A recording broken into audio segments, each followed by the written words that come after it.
Shit's getting weird, but infinity. Breaking news. Dalitso Kabambe ndi president watsopano wa chipani cha UTM. Kulengezaku kukufikani pa amene nthawi ikuti 12:35 am lero Monday pa 18 November. Umu ndi mmene mavoti kunzuzu ayendera ku convention ya chipani cha UTM yosankha president watsopano wa chipani cha UTM.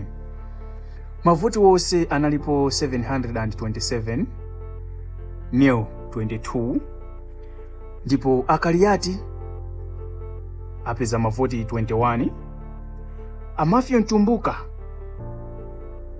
apeza mavoti 22, Akambala apeza mavoti 26, pamene Dr. Dalitso Kabambe apeza mavoti 636.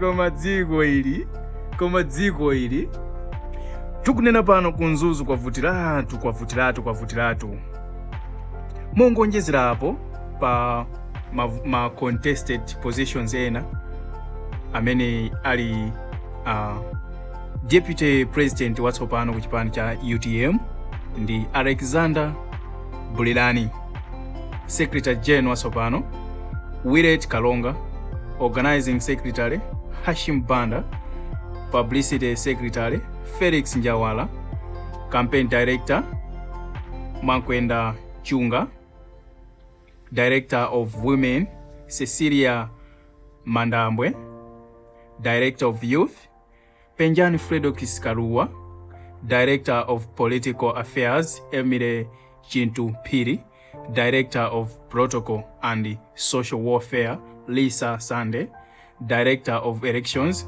Bright Kemsre Kawanga.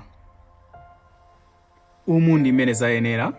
Non-contested positions: 1. Northern Region Vice President Catherine Zumara, Central Region Vice President Helen Zarira Chabunya. Yes. Eastern Region Vice President Simon Salumbula. Northern Region Vice President Richard Makondi. Treasurer General. Yes. Sorry, it's night. Olipa Nyaba Chiruba, Director of Operations Nkwesi Musa Nsusa. Yes.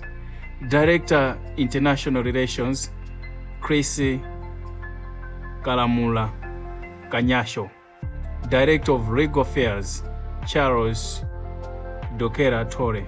Director of Logistics Gibson Tarika. Director of Research Augustus Ntendere. Deputy Secretary General Arthur Ben Chijaonga. Director of Finance and Economics Planning Simon Arthur Mwanyangana. Director of Recruitment Alexon Masauto. Director of Strategic Planning. Emmanuel Mwanyango. Deputy Director Protocol in Social Warfare Beauty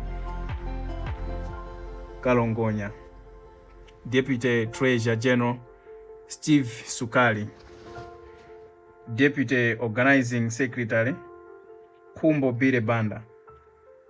Deputy Publicity Secretary Arthur Chipindu. Deputy Campaign Director Stanley Jubek Piri. Deputy Director of Research Mwisho Chirikuntima. Deputy Director of Women Mese Mphatso Mngeni. Deputy Director of Youth Matthew Makoa. Deputy Director of Logistics Emmanuel Jonga. Deputy Director of Recruitment Ndaziona Mausea.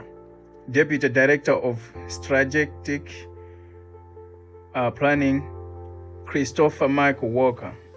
Director of Diaspora, Fatima Nkata. Deputy Director of Diaspora, Kondwani Muntari. Deputy Director of Students Affairs, Fisher Kwazi. Deputy Director of Operation, Andrew Kamlopa. Director of Students Affairs, Chiza Mbekeani. Deputy Director of Elections, Daniel Mwanyongo. Director of Logistics, Isaac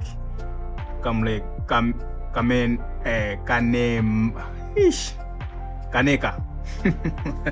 Thank you guys for following us, and thank you for waiting until this time to view our videos, because we give you an update of everything what's happening in Malawi. Please continue following us, continue subscribing to our channel, and continue following our updates. Thank you so much.